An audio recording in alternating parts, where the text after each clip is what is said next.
Republican leader. I ask consent that further proceedings on the quorum call be dispensed with. Without objection.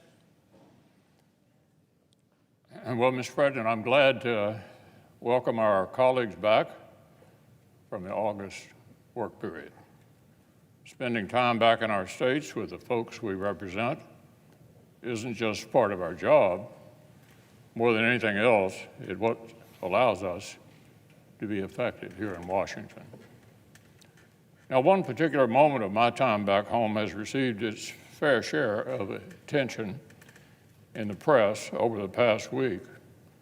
But I assure you, August was a busy and productive month for me and my staff back in the Commonwealth. I kicked off the month in West Kentucky and then in my hometown of Louisville, where I met with small businesses and community leaders. We had a candid conversation on the critical issues facing our state, from relentless inflation, straining families and business owners, to the challenge of finding workers in a lagging labor market. I also had a chance to travel to the eastern part of Kentucky, where I met with healthcare and recovery workers in Manchester. Tragically, the substance abuse crisis has become even deadlier in recent years, especially in my home state. So we discussed what we're doing to combat it and find ways the federal government can fill the gaps. I also welcomed Dr. Rahul Gupta, the National Drug Czar, back to the Commonwealth to hear more about what we're doing to fight back against addiction.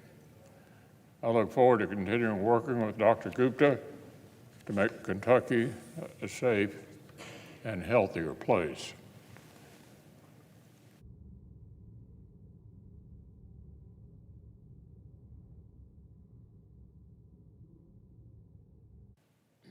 Throughout the month, I was pleased to see over $6 million go toward addressing the opioid crisis at home. This federal funding will go a long way in supporting programs that offer a lifeline to countless Kentuckians who struggle with substance abuse.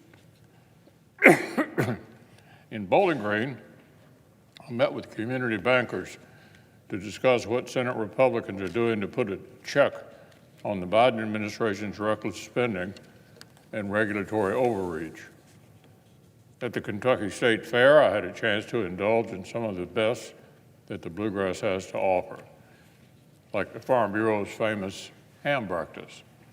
This event is a highlight of mine every August, and this year was no exception.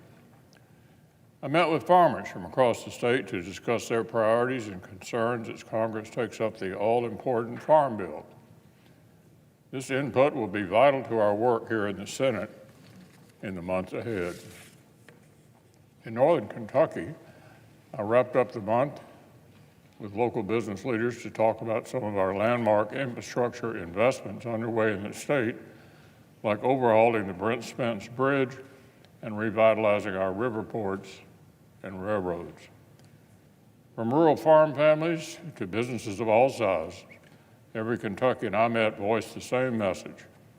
There's too much government and too little being done to boost the economy and help everyday people.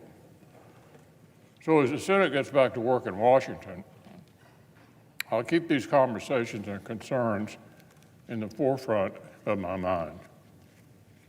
This month, of course, Congress needs to address our nation's most pressing needs with timely appropriations, and we need to keep the lights on come October 1st. Back in January, I pointed out that Washington Democrats, the new normal they faced. The American people had elected divided government and demanded that we work together on our most basic governing responsibilities. Well, as I've reminded our colleagues regularly since then, that meant funding the government through regular order. It's been encouraging to see Senator Collins, Senator Murray, and our colleagues on the Appropriations Committee make serious headway in that direction. And next week, we'll aim to pass the first batch of their work out here on the floor. I've also made clear that the Senate's top priority must be keeping the American people safe. And this month we'll have a chance to do that with supplemental appropriations for urgent national security and disaster relief priorities. We need to continue to invest in America's defense industrial base, both to support our partners in today's fight and to help our forces deter tomorrow's threats. And as our colleagues from Florida and Hawaii know all too well, emergency personnel are working overtime to help communities shattered by natural disasters over the summer. So the Senate reconvenes with our work cut out for us and a deadline fast approaching. I hope each of our colleagues has returned ready to do their part.